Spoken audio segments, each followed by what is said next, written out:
गरीब साध साध सब नेक हैं, आप अपनी ठोरे। जो सतलोक ले जाएंगे वो साधु कोई और।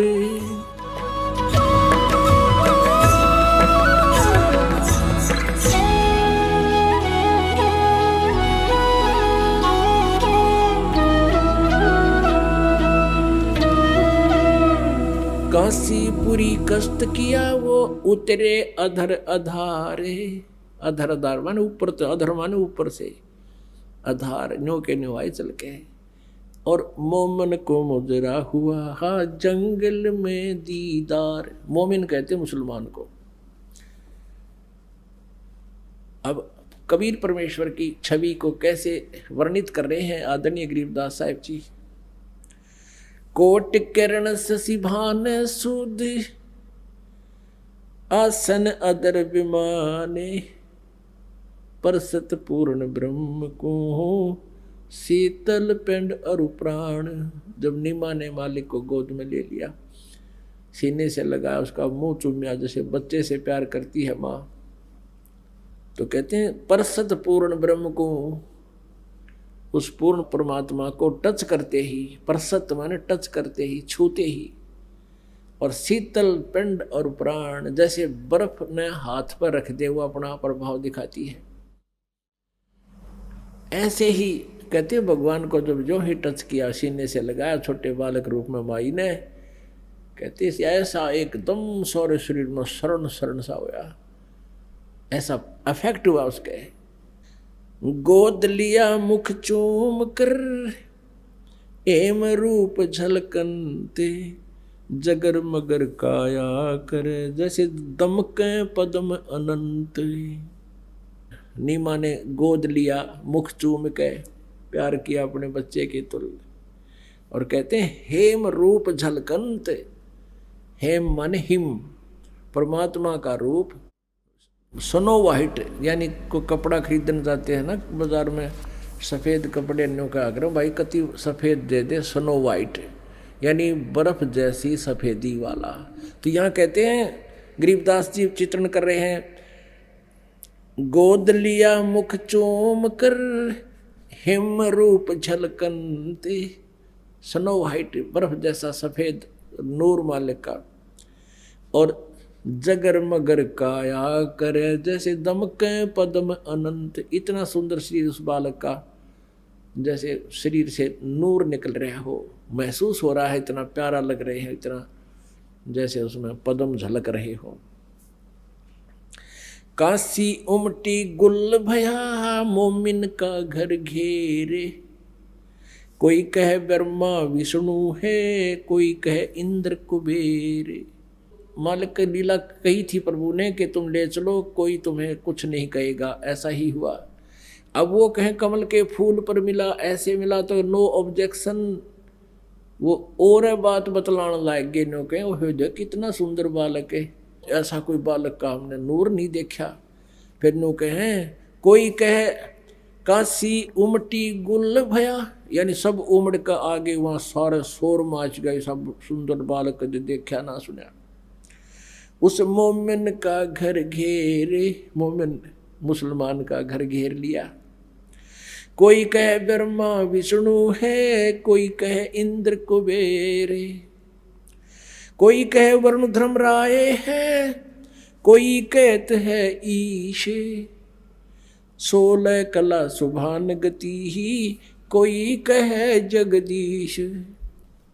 अपनी अपनी अटकड़ लावे हैं। जैसे कोई बालक बेटा या बेटी लड़का उत्पन्न हो जाता है तो कदे तो चाची ठावेगी, न्यों कहे तो इसके ताऊ पर दिखे है, कदे फिर बुआ आवेगी, न्यों कहे तो मेरे बाबू पर दिखे है, कोई कहेगी किसी पर दिखे है, यानी किसकी उनिहार किससे स्वरूप मिल रहा है। तो ऐसे ही अपनी अपनी अटकड़ लगा रहे हैं।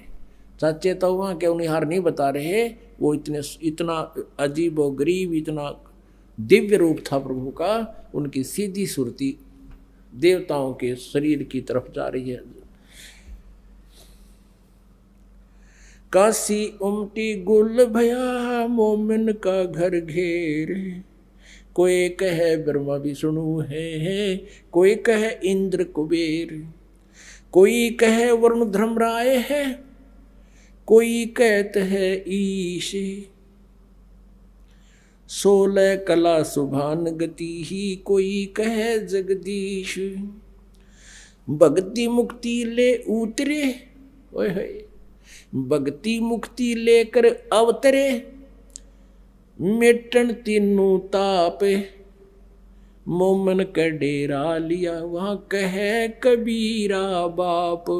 ये भगवान कितने दयालु दाता, अपने बच्चों के लिए कितना कष्ट उठाते हैं। हम कितने भोले और अनजान बना दिए, अज्ञानी बना दिए इस काल ने, हम अपने पिता को पहचान नहीं पा रहे।